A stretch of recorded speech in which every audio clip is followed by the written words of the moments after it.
नमस्कार साथियों, HVLS classes में आप सभी का स्वागत है। आज हम एक ऐसी महत्वपूर्ण खबर पर बात करने वाले हैं जो कि अंतर्राष्ट्रीय बाजार में चर्चाओं का विषय बनी हुई है, जो है डॉलराइजेशन और डीडॉलराइजेशन और भारत की उससे संबंधित जो दूरी बनाने की जो चर्चाएं चल रही हैं उन पर हम बात करेंगे और इस पर बात करेंगे विस्तार से। ठीक है, उससे संबंधित जो टॉपिक हैं, जो बिंदु हैं, उन पर भी बात करेंगे और जो टेक्निकल वर्ड हैं उनके विषय में भी हम आज इस वीडियो के माध्यम से देखेंगे। पूरा विस्तार से हम एक वीडियो लेके आए हैं, इसमें प्रत्येक बिंदु पर चर्चा की जाएगी। ठीक है, और डॉलर डिपेंडेंसी पर भी बात की जाएगी क्योंकि ये चर्चा में है फिलहाल में। क्या सच में भारत जो है डॉलर से दूरी बनाने की योजना बना रहा है? इस प्रश्न पर भी हम चर्चा करेंगे और आगे बात करेंगे कि डीडॉलराइजेशन क्या होती है, डॉलराइजेशन क्या होती है, इस पर भी बात करेंगे और भारत जो है इस विषय पर क्या सोचता है, इस विषय पर भी बात करेंगे और इसका हमारे देश और विश्व की अर्थव्यवस्था पर क्या असर होगा। ये सारे सवाल आज हम सरल भाषा में आपको समझाएंगे। तो अब हम समझते हैं भारत की डॉलर से दूरी की जो नीति है और साथ ही डॉलरीकरण यानी डॉलराइजेशन और डीडॉलराइजेशन और भारत की रणनीति पूरी विस्तार से समझेंगे। ठीक है, तो इसे देखते हैं। डॉलरीकरण क्या होता है यानी डॉलराइजेशन क्या होता है, इसके बारे में देखते हैं। इसका मतलब होता है देश की अर्थव्यवस्था में अमेरिकी डॉलर का ज़्यादा इस्तेमाल होना। इसका मतलब होता है देश के लोग होते हैं अपने व्यापार, निवेश और बैंकिंग में डॉलर को मुद्रा के रूप में उपयोग करते हैं। इससे कई बार देश की अर्थव्यवस्था अमेरिकी डॉलर के उतार चढ़ाव पर निर्भर हो जाती है। मतलब देश के लोग यानी देश की सरकार ही डॉलर में लेन देन करेगी, निवेश करेगी, व्यापार करेगी। साधारण लोग तो वहाँ पर व्यापार करने के लिए नहीं जाएंगे डॉलर में, वे तो अपनी मुद्रा में ही करेंगे। तो यहाँ पर लोगों से मतलब है सरकार, एक देश। ठीक है, तो कोई भी देश जब अपने व्यापार के लिए या निवेश के लिए या बैंकिंग के लिए डॉलर का प्रयोग करता है, एक देश से दूसरे देश के साथ में संबंध बनाने के लिए या आदान प्रदान के लिए, तो वहाँ पर वह डॉलर का प्रयोग करने लग जाता है। और डॉलर में कौन सा? अमेरिका का डॉलर। ठीक है, तो उसका जो है सीधा प्रभाव पड़ने लग जाता है किस पर? उस देश की अर्थव्यवस्था पर। वो किस माध्यम से होता है? क्योंकि अगर डॉलर की जो है वैल्यू कम या ज़्यादा होती है तो सीधे सीधे वो देश प्रभावित हो जाता है। अब देखते हैं इसकी जो है व्याख्या को विस्तार से। इसका मतलब होता है किसी देश की अर्थव्यवस्था में अमेरिकी डॉलर, कहाँ का डॉलर? अमेरिकी डॉलर का बहुत ज़्यादा इस्तेमाल होना। जैसे भारत में ज़्यादातर अंतर्राष्ट्रीय व्यापार, विदेशी निवेश, बैंकिंग आदि में डॉलर की अहमियत होती है। मतलब जो है अगर हम किसी के साथ में, किसी अन्य देश के साथ में व्यापार कर रहे हैं तो वहाँ की मुद्रा यहाँ पर नहीं प्रचलित होती, यहाँ की साधारण जनता के बीच में, साधारण बाजार के बीच में, और यहाँ की मुद्रा वहाँ पर प्रयुक्त नहीं होती। तो इसके लिए हम क्या करते हैं? पहले हम जो है अपने पैसे से डॉलर खरीदते हैं और फिर उस डॉलर को हम देते हैं उस देश के लिए जिससे हम सामान खरीद रहे हैं। ठीक है, और उस देश के द्वारा उस डॉलर के बदले में उस देश की मुद्रा ले ली जाती है। ठीक, इसका उल्टा भी होता है। जैसे उस देश ने जिसने हमसे सामान खरीदने के लिए अनुबंध किया है, मतलब अनुबंध मतलब कह सकते हैं हमसे शर्तें लागू की हैं। ठीक है, तो वो देश क्या करेगा? पहले अपनी जो है मुद्रा से डॉलर खरीदेगा, अमेरिकी डॉलर, और उस डॉलर को हमें देगा जितने में सौदा तय हुआ है। उस डॉलर को फिर हम अपने रुपये में कन्वर्ट करेंगे और तब जो है हमारा व्यापार संपन्न होगा। इसमें जो है डॉलर ने बिचौलिए की भूमिका निभाई है एक प्रकार से। ठीक है, मुख्य भूमिका निभाई है व्यापार संपन्न कराने में। अब ऐसा क्यों होता है? डॉलर इतना इस्तेमाल क्यों होता है?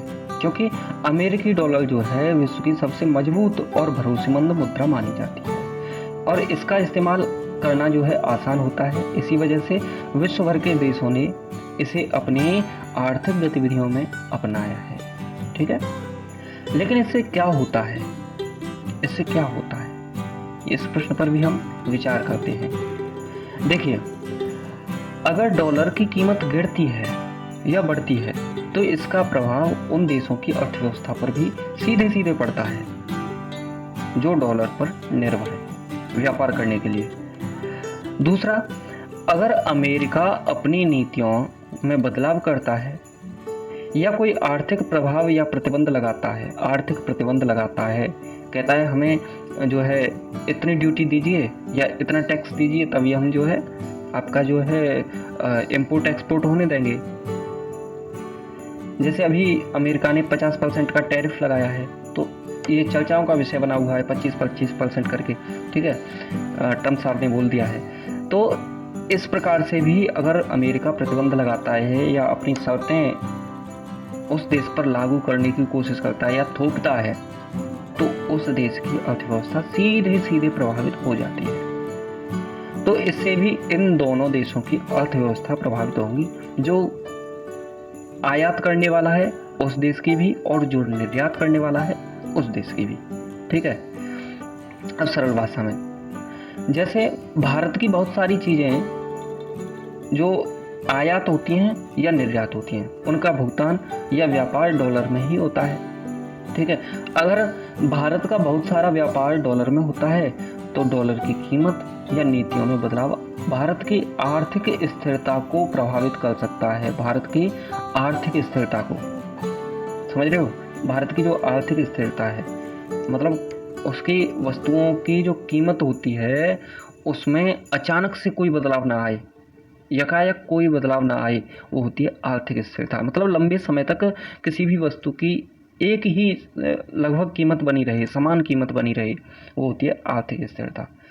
अब देखते हैं एक इतिहास से संबंधित रुचिकर तथ्य इसी मामले में। ऐसा हुआ 19वीं सदी में ब्रिटेन की पाउंड स्टर्लिंग, मतलब वहाँ की मुद्रा ब्रिटेन की, और 16वीं से 18वीं सदी में स्पेन की सिल्वर रियल, जो वहाँ की मुद्रा थी स्पेन की, उसने दुनिया की भीड़ में यानी दुनिया के बाजार में अपना दबदबा कायम किया, अपनी मजबूत जो है विदेशी मुद्रा के तौर पर मजबूती प्रदर्शित की। तो जिस प्रकार से अमेरिका का डॉलर अपनी मजबूती कायम किए हुए है, ठीक उसी प्रकार से उसने भी अपनी मजबूती कायम की थी, पाउंड स्टर्लिंग ने और रियाल ने भी, स्पेन का जो रियाल था उसने, ठीक है। अब देखते हैं डी डॉलराइजेशन क्या होता है। बहुत चर्चाओं का विषय बना हुआ रहता है ये डॉलराइजेशन और डी डॉलराइजेशन। तो डी डॉलराइजेशन का मतलब होता है कि डॉलर पर निर्भरता कम करना या कम होना, ठीक है। जब एक देश अपनी आर्थिक गतिविधियों में डॉलर की जो है पहुंच को कम करने की कोशिश करता है तो उसे डी डॉलराइजेशन कहते हैं। यानी अन्य मुद्राएं जैसे युआन, यूरो या इंडियन रुपीस या अन्य कोई मुद्रा, ठीक है, अपने देश की या अन्य देश की या किसी संगठन मतलब देशों के संगठन की जो है मुद्रा का प्रयोग करता है तो डॉलर का मूवमेंट प्रभावित होता है इससे, ठीक है। जिससे डॉलर का मूवमेंट कम हो जाता है, उसका प्रभाव कम हो जाता है और उसकी जो मुद्रा होती है खुद की मुद्रा, उसका प्रभाव बढ़ जाता है। और जब खुद की मुद्रा मजबूत होगी तो उस देश की अर्थव्यवस्था भी स्वतः अपने बल पर आगे बढ़ने लग जाती है। अब डॉलर को पूरी तरह से छोड़कर अन्य मुद्राएं जैसे रुपया, युआन आदि का ज़्यादातर इस्तेमाल करना ही डी डॉलराइजेशन कहलाता है, ऐसे समझ लीजिए। अब ये क्यों हो रहा है, इस प्रश्न पर भी हम बात करते हैं। कई देशों को डर रहता है कि डॉलर पर अधिक निर्भर रहने से अमेरिका उनकी अर्थव्यवस्था में ज़्यादा दखल दे सकता है। ऐसा होता भी है अधिकांशतः, मतलब अमेरिका अपनी ड्यूटीज़ बढ़ा देता है, अपनी जो है टैक्स एंड टैरिफ बढ़ा देता है, ठीक है, या कम कर देता है। किसी देश पर अपना आयात निर्यात थोपने की भी कोशिश कर सकता है वो, ठीक है।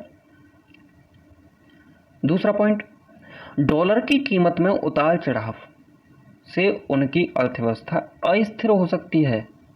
जो अर्थव्यवस्था है वो अस्थिर हो सकती है, अभी मैंने बताया था, स्थिर और अस्थिर दोनों के विषय में बताया था अभी। और अमेरिका द्वारा कुछ देशों पर लगाए गए आर्थिक प्रतिबंध से बचने के लिए भी ये कदम उठाए जा रहे हैं।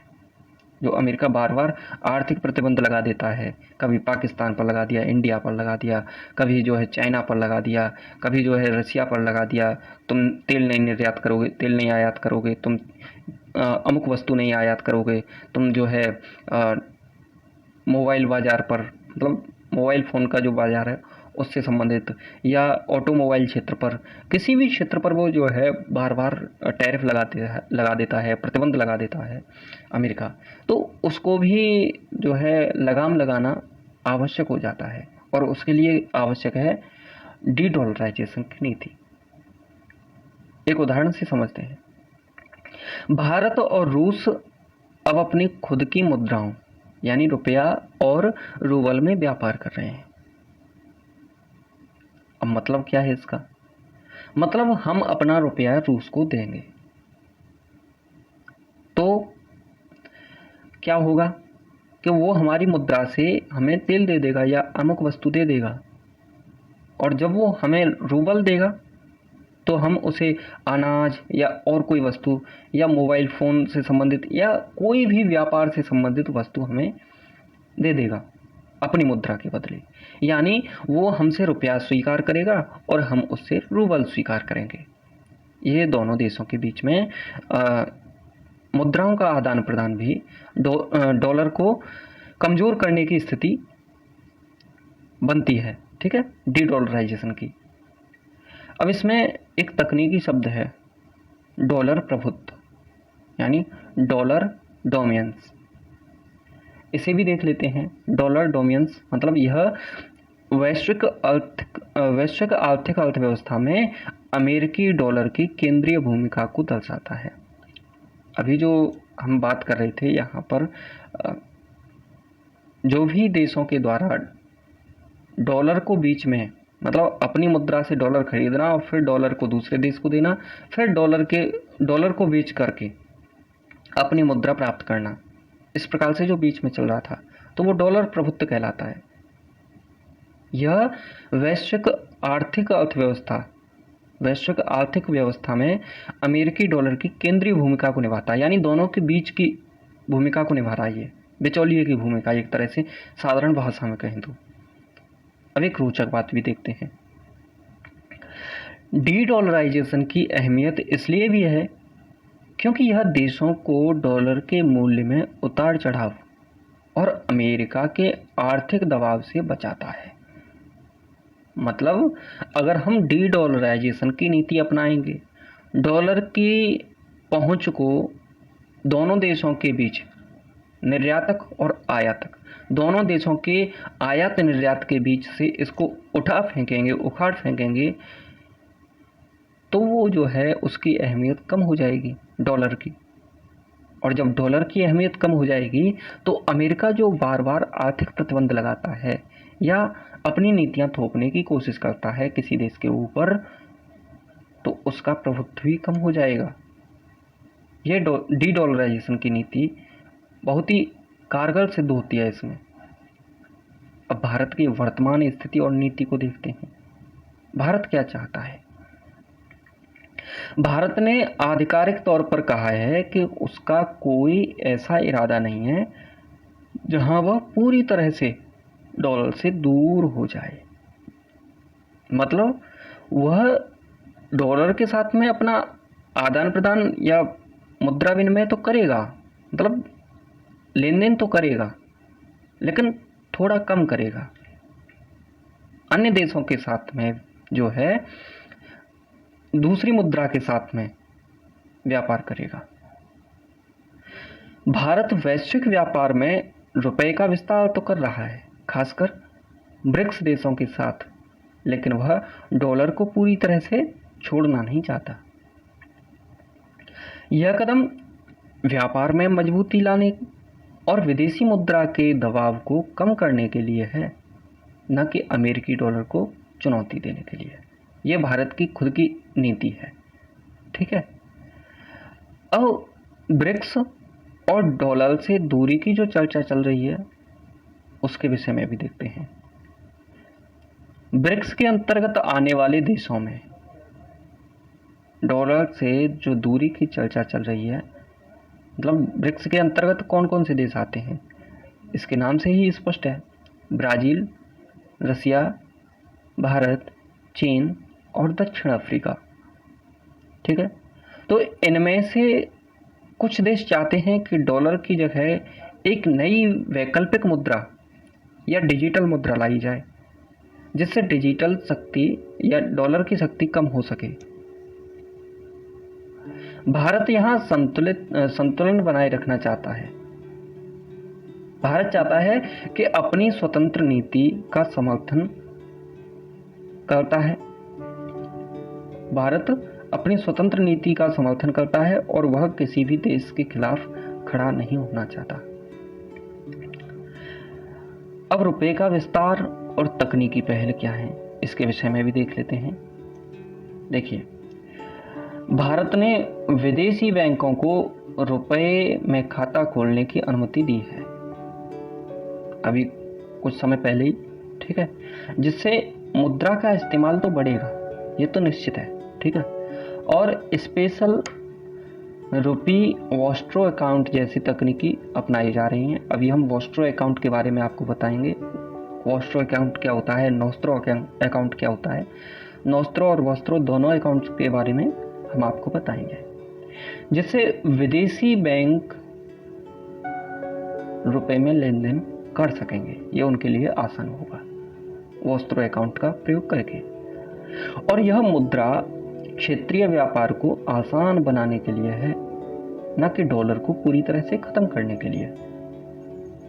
ये जो है भारत की खुद की नीति है। और इसमें एक तकनीकी शब्द अभी हमने बताया, वॉस्ट्रो अकाउंट, इसके विषय में भी देख लेते हैं। तो वॉस्ट्रो अकाउंट जो है एक बैंक या विदेशी बैंक के पास रखा हुआ एक खाता होता है। जैसे हम साधारण रूप से किसी भी बैंक में जाते हैं अपने देश की में, जैसे SBI है, HDFC है या अन्य कोई भी बैंक है, तो वहाँ पर हम अपना खाता खोलते हैं। इसी प्रकार से किसी भी देश की जो बैंक होती है या कोई भी देश होता है, वो विदेश में जाके अपना खाता खोलता है। ठीक है, यह एक बैंक का विदेशी बैंक के पास में, एक बैंक का विदेशी बैंक के पास में रखा हुआ खाता होता है, जिसमें विदेशी मुद्रा रखी जाती है। मतलब जैसे हम अपने यहाँ की मुद्रा रसिया में रखना चाहें या अमेरिका में रखना चाहें या अन्य किसी देश में रखना चाहें, तो वहाँ पर हमें वॉस्ट्रो अकाउंट की आवश्यकता होगी। हमें मतलब हमारे यहाँ की बैंक को, केंद्रीय बैंक या जो भी बैंक। ठीक है, तो वहाँ पर वॉस्ट्रो अकाउंट में ही हमारी वो विदेशी मुद्रा जमा होगी। और कोई अन्य देश की बैंक या अन्य देश हमारे यहाँ पर अपने यहाँ का पैसा रखना चाह रहा है, तो उसे हमारे यहाँ पर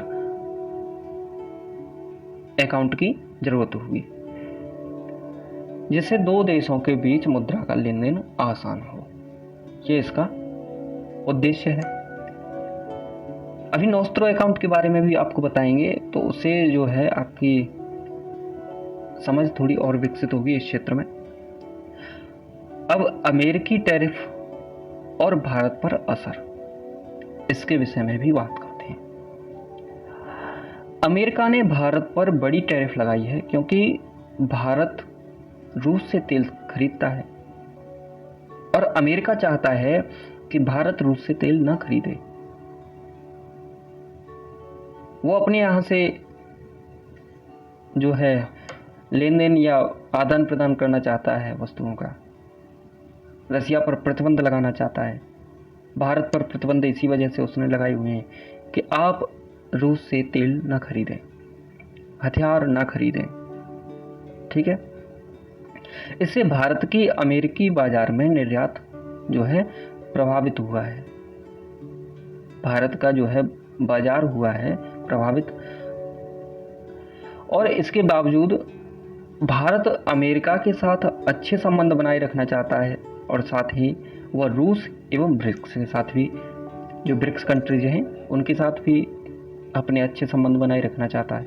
मतलब भारत जो है किसी भी देश के साथ में, चाहे वो रसिया हो या ब्रिक्स कंट्रीज हों या अमेरिका हो, किसी के साथ में भी अपने संबंध खराब करना नहीं चाहता। वो चाहता है सबके साथ में हमारा व्यापार चलता रहे, और ये अच्छी भी बात है, क्योंकि आज के समय में युद्ध रोकने का एक अच्छा माध्यम है बाजार। अगर हम किसी अन्य देश के माध्यम से या अन्य देश के साथ में वस्तुओं का आदान प्रदान करते हैं, खरीदारी करते हैं, लेन देन करते हैं, तो उस देश को लगता है कि यह हमारा अच्छा मित्र है। और जब कोई मित्र दूसरे मित्र के साथ में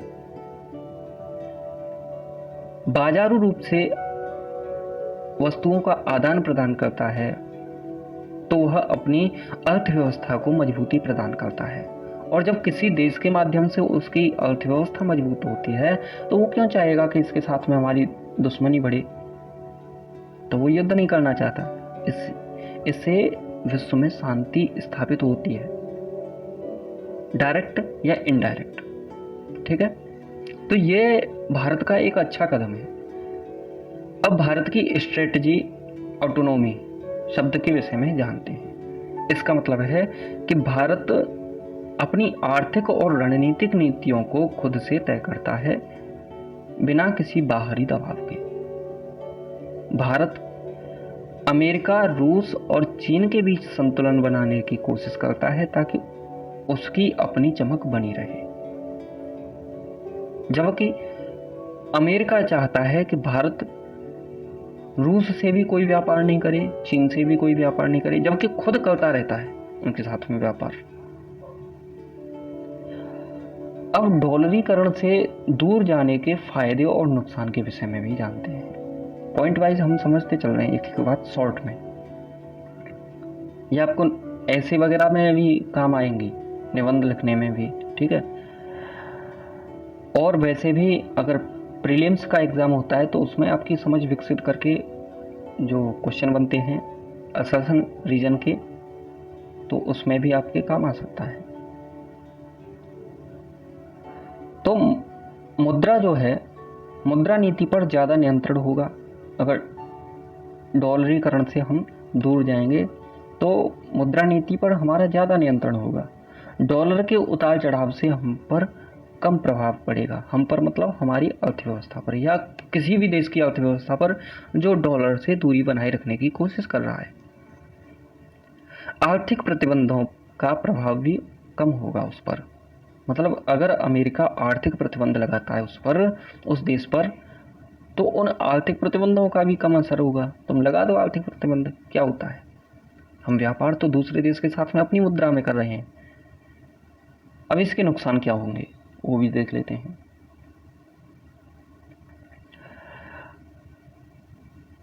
नुकसान देखने से पहले हम इन्हीं पॉइंट को देख लेते हैं, इसमें कुछ और ज़्यादा है। तो आर्थिक रूप से ज़्यादा स्वतंत्रता मिलेगी, मतलब हम आर्थिक रूप से अधिक स्वतंत्र हो जाएंगे। डॉलर की अस्थिरता से बचाव मिलेगा।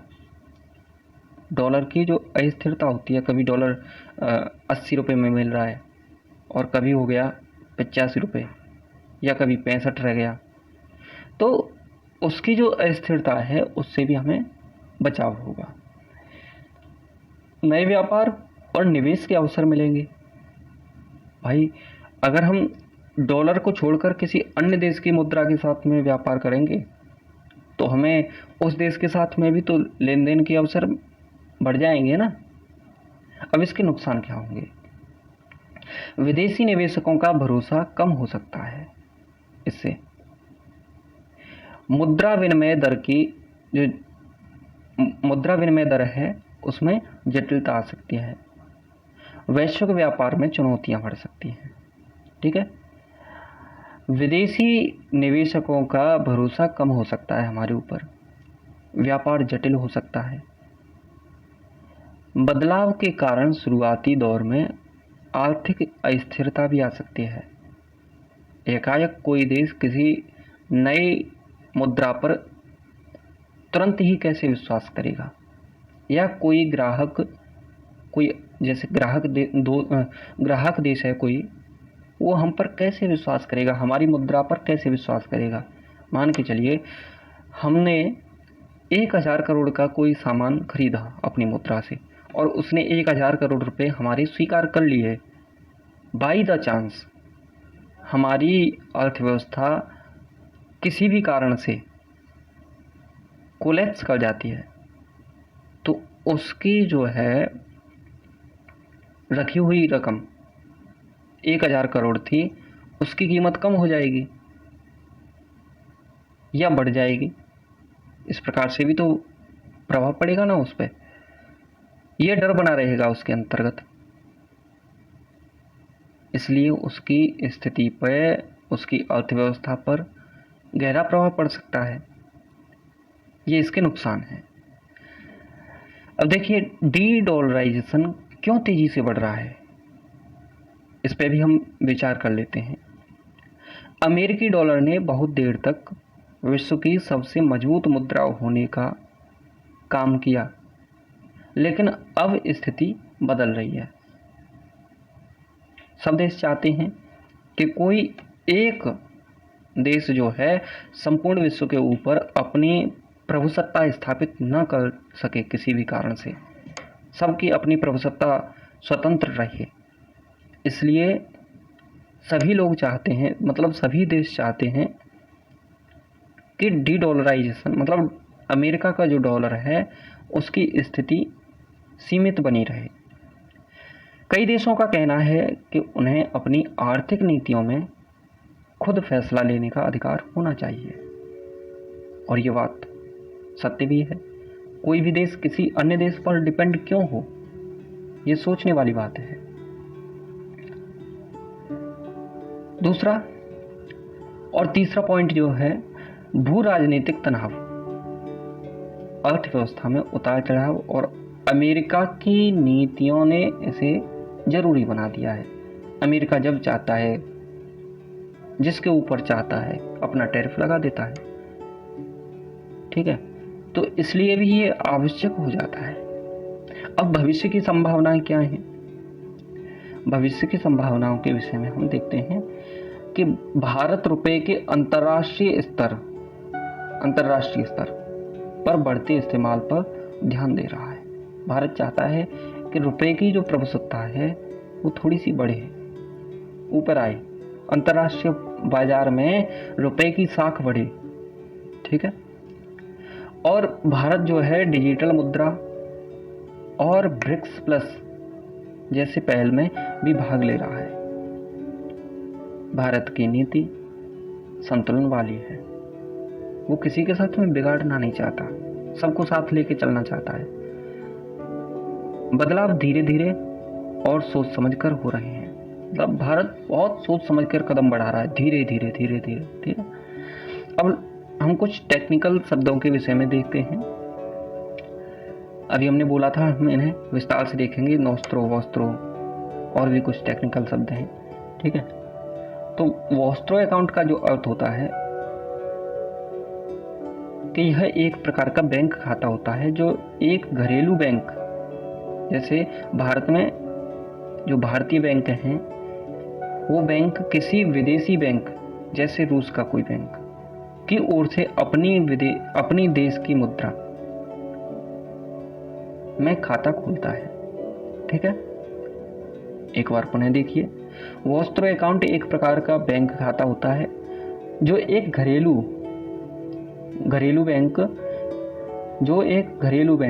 किसी विदेशी बैंक की ओर से अपने देश की मुद्रा में खाता खोलता है, और यह विदेशी बैंक के लिए उसी देश की स्थानीय मुद्रा में होता है, स्थानीय मुद्रा में जहां वो खाता खुलता है।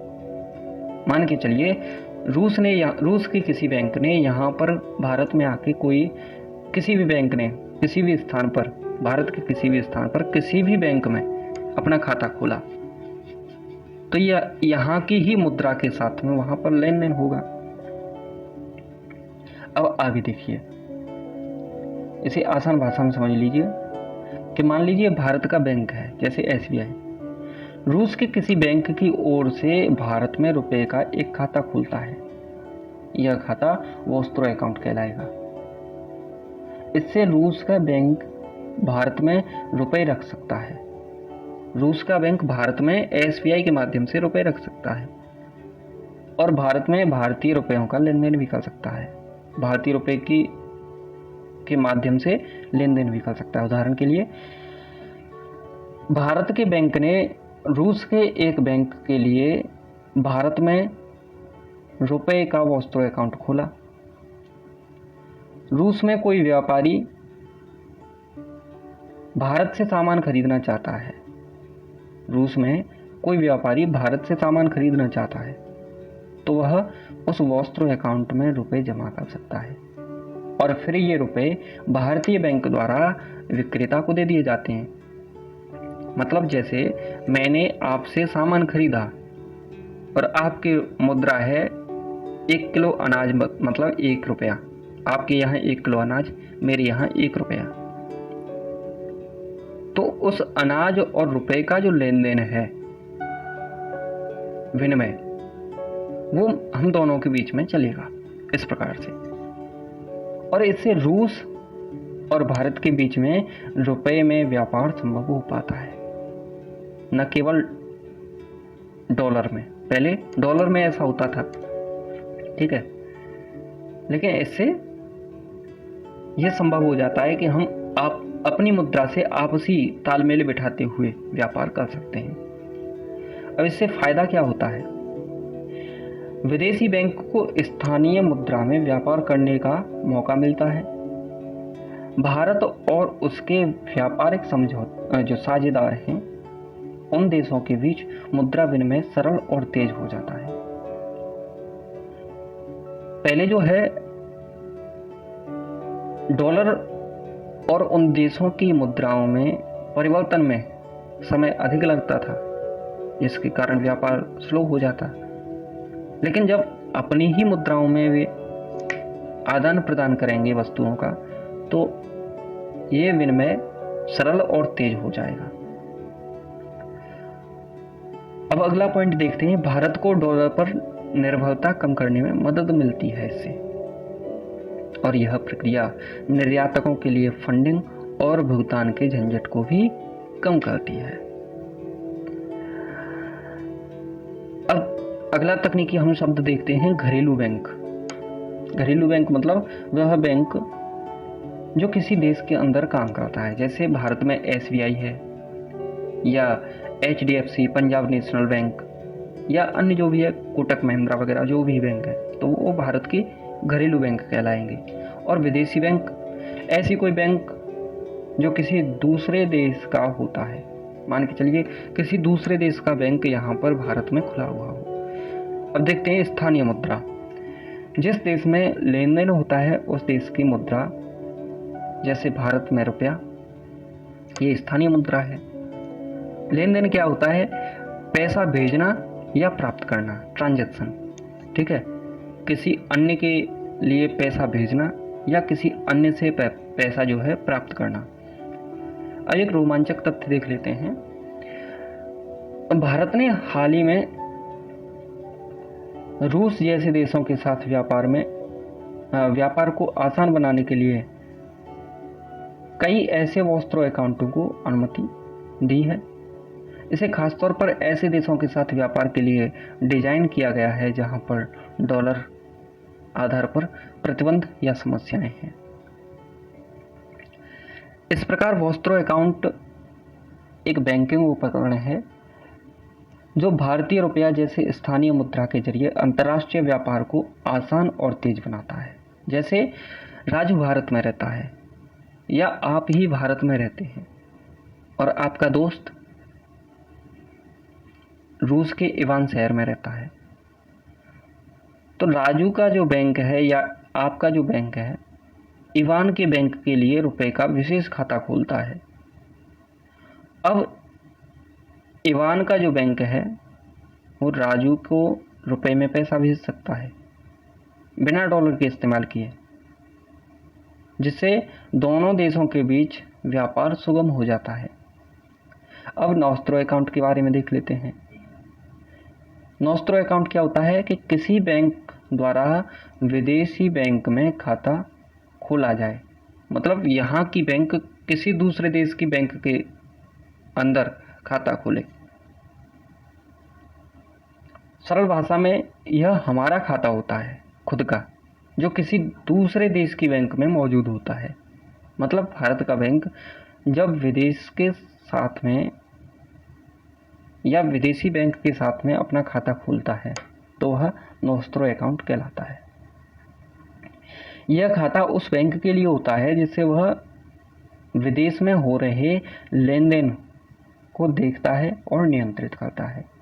उदाहरण के लिए भारतीय बैंक यानी कोई भी बैंक, उदाहरण के लिए SBI ने अमेरिका के किसी बैंक में डॉलर में एक खाता खोल रखा है और यह SBI का नॉस्ट्रो अकाउंट कहलाएगा।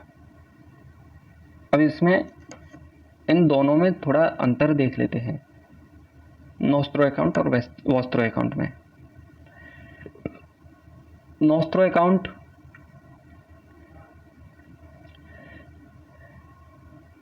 देखिए, घरेलू बैंक जैसे भारतीय बैंक होता है नॉस्ट्रो अकाउंट, इसके लिए जिम्मेदार बैंक कौन सा होता है?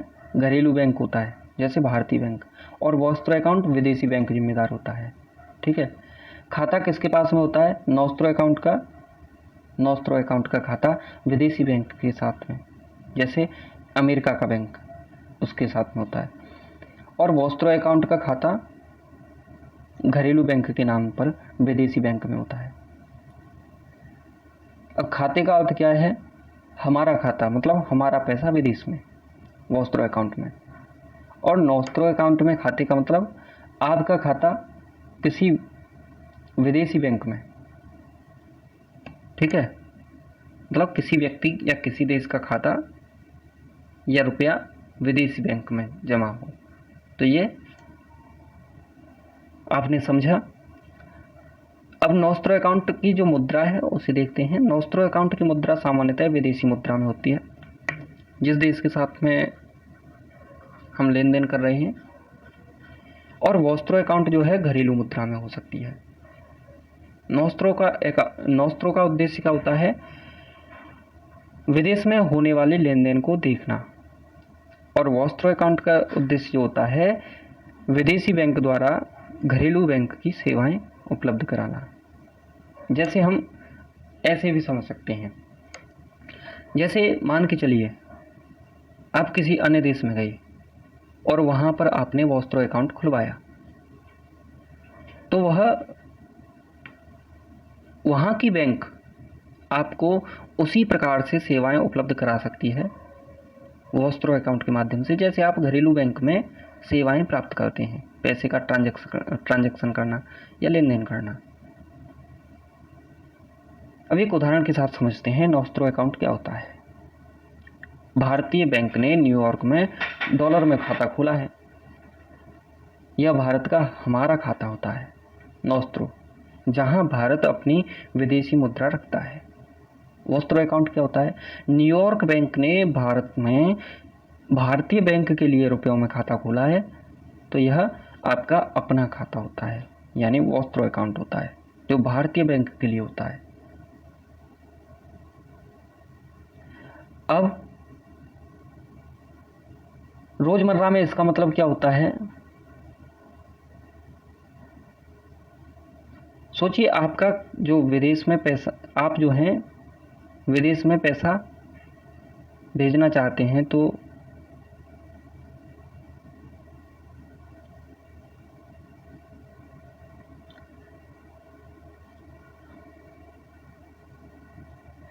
आपका जो बैंक है भारतीय बैंक विदेश में अपना खाता रखता है, यह नॉस्ट्रो अकाउंट है, और विदेश का बैंक आपके भारतीय बैंक के लिए अपना खाता रखता है, यह वॉस्ट्रो बैंक या वॉस्ट्रो खाता होता है। दोनों में अंतर देखने पर पता चलता है कि यह हमारा और आपका खाता है। कौन सा हमारा खाता है, कौन सा आपका खाता है? मान के चलिए मैं एक देश हूँ और आप एक देश हैं। आपका खाता, आपके किसी व्यक्ति का खाता मेरे यहाँ पर है, तो वो वॉस्त्रो अकाउंट और मेरा खाता आपके यहाँ पर है तो वो नॉस्त्रो अकाउंट है। इस प्रकार से जो बैंकिंग सिस्टम में लेन देन के लिए सही ढंग से दर्ज और नियंत्रित करते हैं।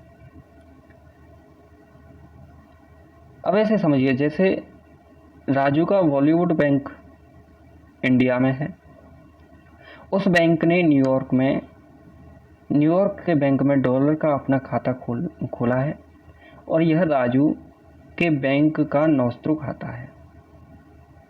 वहीं न्यूयॉर्क का बैंक भारत में राजू के बैंक के लिए रुपयों में खाता खोलता है तो यह राजू के बैंक का वॉस्त्रो खाता कहलाता है।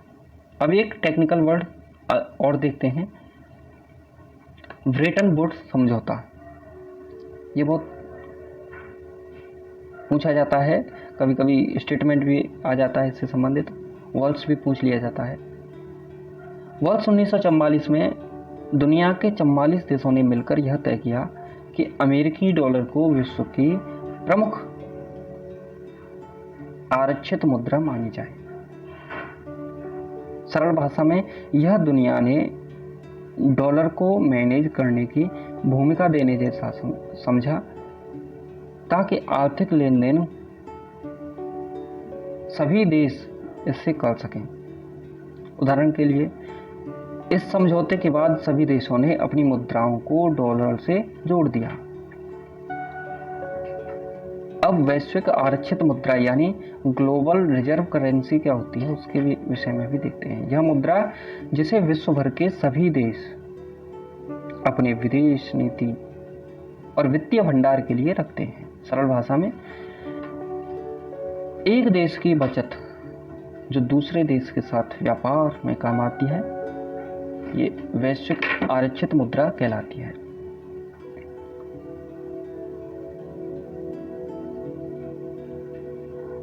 उदाहरण, डॉलर दुनिया की सबसे प्रमुख वैश्विक आरक्षित मुद्रा है, इसलिए ज्यादातर देशों के पास डॉलर मुद्रा के रूप में भंडारित होती है। मौद्रिक स्वायत्तता क्या होती है, जिसे इंग्लिश में मॉनेटरी सॉवरेनिटी कहते हैं। देश की खुद की मुद्रा और आर्थिक नीतियां बनाने का जो अधिकार होता है उसे मॉनेटरी सॉवरेनिटी कहा जाता है। सरल भाषा में भारत अपना आर्थिक निर्णय खुद ले सकता है, जैसे कितनी मुद्रा छापनी है, ब्याज दरें कितनी रहनी चाहिए, CRR कितना होना चाहिए, SLR कितना रहना चाहिए, CLR कितना रहना चाहिए, RRR कितना रहना चाहिए। ठीक है, तो इस प्रकार से ये भारत की खुद की मौद्रिक स्वायत्तता होती है या मौद्रिक स्वतंत्रता एक तरह से कह सकते हैं। उदाहरण के लिए अगर भारत डॉलर से पूरी तरह दूर हो जाएगा तो उसकी मौद्रिक स्वायत्तता बढ़ जाएगी। मुद्रा विनिमय दर यानी एक्सचेंज रेट क्या होती है, इसे देखते हैं। दो अलग अलग मुद्राओं की कीमत एक दूसरे के मुकाबले, सरल भाषा में $1 के मुकाबले कितने रुपए मिलते हैं, ये एक्सचेंज रेट कहलाती है। एक्सचेंज एक दूसरे की मुद्राओं के साथ में चेंजिंग करना। अगर $1 80 रुपए का है तो यह मुद्रा विनिमय दर कहलाती है। मतलब हमने आपको 80 रुपए दिए, आपने हमें $1 दे दिया, तो ये मुद्रा का विनिमय कहलाएगा। अब एक शब्द जो है प्रचलन में है, टैरिफ। टैरिफ क्या होता है, किसी देश द्वारा विदेश से आने वाले सामान पर लगाया जाने वाला जो टैक्स या शुल्क होता है वो टैरिफ कहलाता है। मतलब जब कोई देश दूसरे देश के सामान पर ज़्यादा पैसे मांगता है ताकि वो सामान महंगा हो जाए तो वो टैरिफ कहलाता है। जैसे अभी अमेरिका ने भारत से आयातित वस्तुओं पर 50% टैरिफ लगाया है। ठीक है, एक अगला जो है टेक्निकल वर्ड है स्ट्रेटेजिक ऑटोनॉमी। इसे हमने अभी थोड़ी देर पहले भी देखा था, लेकिन थोड़ा और विस्तार से इसे देखते हैं। किसी देश की नीति बनाने में जो स्वतंत्रता होती है वो बिना किसी बाहरी देश या बिना किसी बाहरी ताकत के दबाव के स्वतंत्र रूप से कायम रहे। जैसे भारत अपनी विदेश नीति और आर्थिक नीति खुद बनाने का हक रखता है। मतलब भारत अमेरिका और रूस दोनों के साथ में दोस्ती बनाए रखता है, पर अपनी शर्तों पर। मतलब स्वयं की भी उसकी शर्तें होती हैं उसमें। एक शब्द है ब्लॉकचेन नीति या ब्लॉकचेन तकनीक, ब्लॉकचेन टेक्नोलॉजी। एक डिजिटल सिस्टम जो लेन देन को सुरक्षित और पारदर्शी बनाता है, इसे ब्लॉकचेन टेक्नोलॉजी कहते हैं। मतलब सोचिए एक डिजिटल खाता जो सबको दिखाई देता है। डिजिटल खाता पुस्तक जैसे पासबुक होती है ना SBI की, ऐसे ही, लेकिन कोई उसे बदल नहीं सकता। कुछ देश ब्लॉकचेन के जरिए डॉलर के बिना डिजिटल भुगतान करना चाहते हैं। तो ये डिजिटल खाता पुस्तक है जो सबको दिखती है। निष्कर्ष, भारत डॉलर पर पूरी तरह से निर्भर रहना नहीं चाहता, लेकिन वह अचानक ही डॉलर को पूरी तरह से हटाने के भी पक्ष में नहीं है। समझे? धीरे धीरे वह नीति तो अपना रहा है, वह व्यापार में रुपए का इस्तेमाल बढ़ा रहा है, लेकिन अमेरिका के साथ रणनीतिक रिश्ते भी कायम रखना चाहता है। यह एक समझदारी भरा संतुलन बनाने की कोशिश है। ऐसा कदम है जिसे स्ट्रेटेजिक ऑटोनॉमी कहा जाता है। इस नीति से भारत अपनी आर्थिक सुरक्षा बढ़ाने का प्रयास कर रहा है। लास्ट में, अगर आपको यह वीडियो पसंद आया हो तो लाइक कीजिए, शेयर कीजिए और चैनल को सब्सक्राइब करना ना भूलिए। चैनल को सब्सक्राइब तो कर ही जाइए। यदि पुराने सब्सक्राइबर हो तो कोई ना कोई कमेंट भी छोड़िए। कोई प्रश्न हो तो वो भी आप कर सकते हैं। जहाँ तक संभव होगा हम आपके प्रश्न का उत्तर देने की कोशिश करेंगे। इसमें कई टेक्निकल वर्ड्स आए हैं, उन्हें आप नोटबुक में नोट कर लीजिए। हो सकता है ये आपकी परीक्षा के लिए बहुउपयोगी साबित हो जाए, अन्यथा समझ बढ़ाने के लिए तो आपके लिए आवश्यक है ही। कहीं ना कहीं आपकी समझ बढ़ाएगा आर्थिक क्षेत्र में। तो इसी प्रकार की और भी वीडियो लेके आएंगे हम, मज़ेदार वीडियो। इसी के साथ में बने रहिए हमारे साथ, हमारे चैनल पर हमारा सहयोग कीजिए। हम छोटे चैनल हैं तो आपका सपोर्ट बहुत ज़रूरी है। ठीक है, तो मिलते हैं अगली वीडियो में। जय हिंद, बाय बाय, टेक केयर।